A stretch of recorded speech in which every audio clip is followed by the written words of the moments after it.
Las 9:02 de la mañana, en un instante y luego de estar charlando con Mauro Tomasini, vamos a estar brindándoles los detalles de este informe meteorológico especial del INUMED con respecto a lo que estaría aconteciendo entre la jornada de hoy y de mañana, fundamentalmente en cuanto a los vientos fuertes persistentes. Recibimos a Mauro Tomasini del Servicio de Paz y Justicia. Buenos días, Mauro, ¿qué tal? Bienvenido. Buenos días y gracias por la entrevista. Por favor, hubo hace algunas horas atrás, podríamos decir, un repudio por parte de Serpaj a través de un comunicado con respecto a esta ley, podríamos decir, de limitaciones de las libertades anticipadas para los reincidentes. Esto fue aprobado en el Parlamento el 19 de octubre pasado. Allí en el comunicado ustedes hablan de que esta norma implica un retroceso importante en materia de derechos. A ver, ¿a qué apunta específicamente? Porque,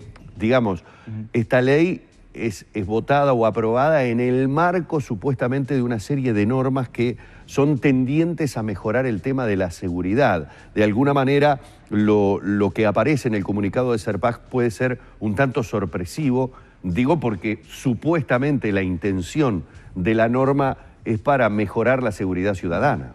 Bueno, en realidad la crítica que nosotros hacemos, que básicamente si uno recorre, digamos, los comunicados de Serpaj y algunos discursos que el Estado y la oposición ha mantenido, básicamente estamos en las mismas variaciones de siempre, ¿no?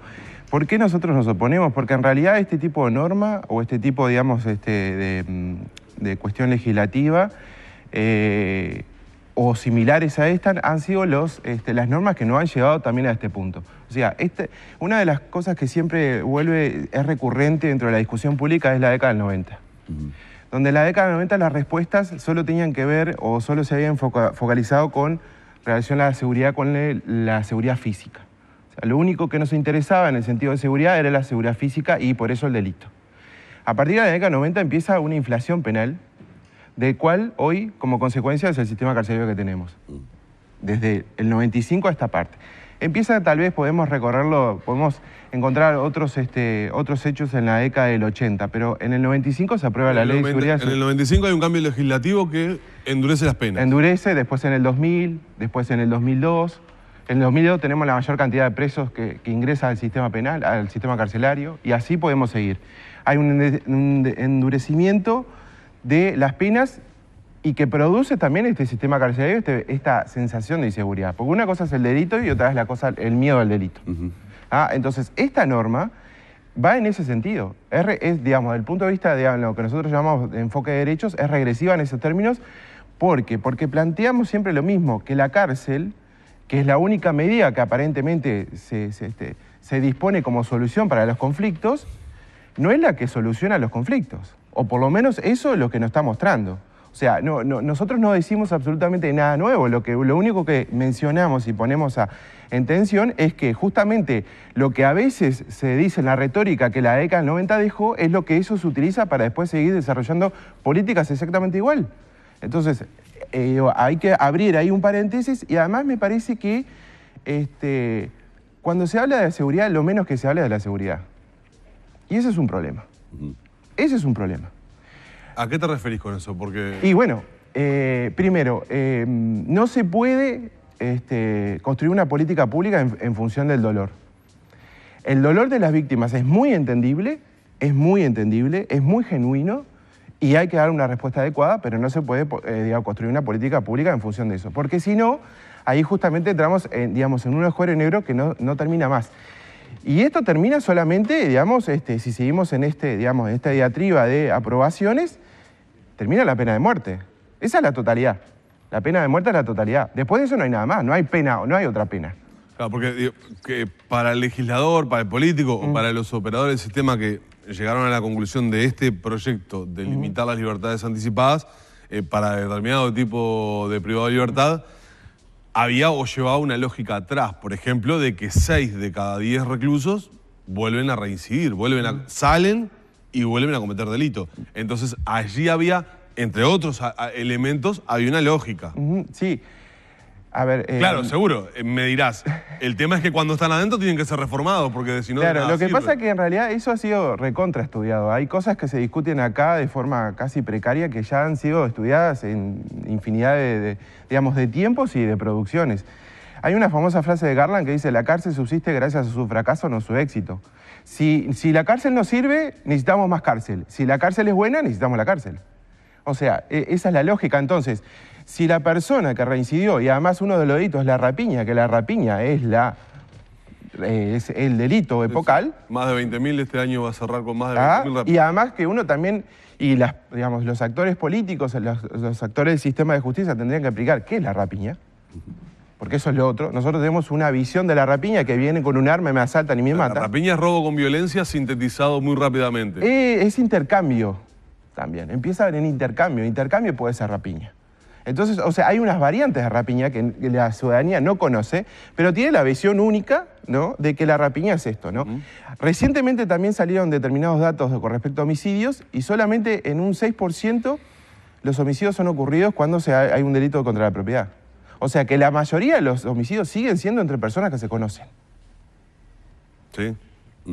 ¿Tá? Y eso es un dato. Entonces, el tema de las libertades anticipadas, ¿qué hace? Lo que es trasladar la responsabilidad, que por supuesto que la persona que cometió un delito tiene responsabilidad, por supuesto, o sea, nosotros nunca decimos que no hay que hacer algo frente a un delito. El tema es qué hacer y qué respuesta dar. Las respuestas que se dan no sirven. O sea, me remito porque es recurrente. O sea, nosotros capaz que podemos venir, o otras personas pueden venir dentro de un mes, dentro de 2 meses, y vamos a hablar sobre el mismo tema. ¿Qué cosas hay nuevas? ¿Qué leyes se van a impulsar? Y más o menos son las mismas siempre. Me voy a poner en el lugar del abogado del diablo. Te voy a preguntar, porque tal vez me pongan al lugar del televidente y reflexione de esta manera. Por eso te lo traslado. Sí. ¿Qué es lo que está diciendo este señor? Porque de repente lo que está haciendo es bregar para que una persona que está privada de libertad, que cometió un delito, salga más pronto de lo que sale hoy. En realidad, no es que se le ocurra hacer paja. O sea, en los países más avanzados, porque nosotros tenemos percepciones de otros países que son muy lejanas, ¿no? No, eso es una cosa, es una utopía que está muy lejos. Pero en otros países... En Suecia cierran cárceles, por ejemplo. Por ejemplo, digamos, ¿no? Claro, lo que pasa es que ahí lo que cambió fue la sociedad, no el sistema carcelario. Y ahí hay una diferencia. Ahora, si nosotros queremos cambiar la sociedad a través del sistema carcelario, que me lo vengan a explicar en 400 idiomas a ver quién me lo explica bien, porque eso no ha pasado absolutamente nunca. Entonces, ¿qué pasa? La cuestión ahí es que las medidas no privativas de libertad, que es algo que es poco utilizado, son de las respuestas más acordes y las que menos hacen daño. Porque más allá de que uno le tiene que dar, por supuesto, respuestas adecuadas a la víctima, al ofensor, hay que tratar también de reducir el daño que se inflige una institucionalidad. Porque si no, esa persona va a realizar una trayectoria de vida y va a egresar. Esa es la cuestión también. O sea, siempre nosotros pensamos una intervención en una de las partes. Tenemos que pensar en las dos. ¿Cuesta mucho? Cuesta mucho, obviamente, por supuesto. Siempre se discute también en los momentos menos adecuados esto, ¿no? O sea, cuando pasa un hecho... El nuevo código propone, por ejemplo, que en determinado tipo de delitos el delincuente pague su pena reparando el daño que cometió. Es decir, que no vaya a prisión y que si hizo determinado tipo de delito, menor evidentemente, bueno, repare ese daño de alguna manera y allí está saldado el tema. Pero hay un montón de variantes que se quedan sobre eso, pero ya existen hoy. Lo que pasa es que hay una matriz cultural de interpretación jurídica que eso también obtura mucho. En Artigas ha pasado casos de personas que cometieron rapiña y ¿cuál fue la respuesta penal? Que le arreglaran la moto de las partes que se le sacaron. Y ahí ya nos evitamos una persona privada de libertad y un arreglo, y un arreglo comunitario, porque eso es lo otro. Porque cuando yo congelo el conflicto, yo separo una de las partes, esa parte después va a venir y el conflicto sigue estando. Eso es lo otro. O sea, no solucionamos nada, los conflictos hay que desarrollarlos. Lo que pasa es que las sociedades en algún momento veían los conflictos como algo, digamos, interesante, como algo de avance. Ahora lo vemos como algo obturado, ¿no? El conflicto lo manejamos de otros términos. Y bueno, ¿y qué es lo que estamos viendo también con focos de violencia? Son violentos, o sea, conflictos que no se desarrollan adecuadamente bajo un marco institucional. Digamos, es eso. No solamente, digamos, y trasladándome de tema, ¿no? Con el tema del fútbol. no es que solamente personas como tenemos acostumbrado a estigmatizar de barrios periféricos o socioeconómicos bajos vayan a determinados, sean hinchas de determinados cuadros. Hay un proceso, digamos, de multiclase ahí. Hay clase media y hay clase alta que también, digamos, tienen la práctica del bardo famoso. No es solamente ese tipo. Entonces, o sea, los focos de violencia y las cuestiones que tienen que ver con delito, digamos, tenemos que encontrar otro tipo de respuesta. De lo contrario, si no, vamos a seguir con este tipo de medidas. Y cuando yo hablo del tema de que no se habla de la seguridad, es porque está muy atado, o sea, Neil Christie dice que el delito es la vidriera donde se hace la práctica política. Porque parece que nos concentramos siempre en el delito, no en otros temas. ¿Por qué? Porque no tienen una respuesta electoral. Entonces, ese es un problema. Porque si yo discuto en función de lo que yo puedo acumular electoralmente, sino en una política, digamos, estatal, integral, siempre vamos a estar en lo mismo. Cualquier cosa que yo le voy a decir al otro va a ser vista desde ese punto de vista. Y además que a mí me parece que a veces hay cierto grado de infantilismo en la clase política. Tanto cuando se dice, esto no se discute porque, digamos, hay una famosa frase que nos han dicho desde el gobierno, digamos, eso es hacerle el juego a la derecha y del otro lado que se vayan todos. Entonces, pasó cuando el caso de Malvin Norte, cuando la renuncia de Bonomi, era lo más infantil que podía haber. Es lo más infantil, pero es lo más infantil en términos, digamos, de estabilidad democrática. Entonces, y una de las cosas que nosotros hacemos siempre, hay que tratar de empezar a manejar el tema de la seguridad democrática. La seguridad, la política de seguridad va dentro de una estabilidad democrática de derechos. No es solamente una cuestión que tenga que ver con el control del delito.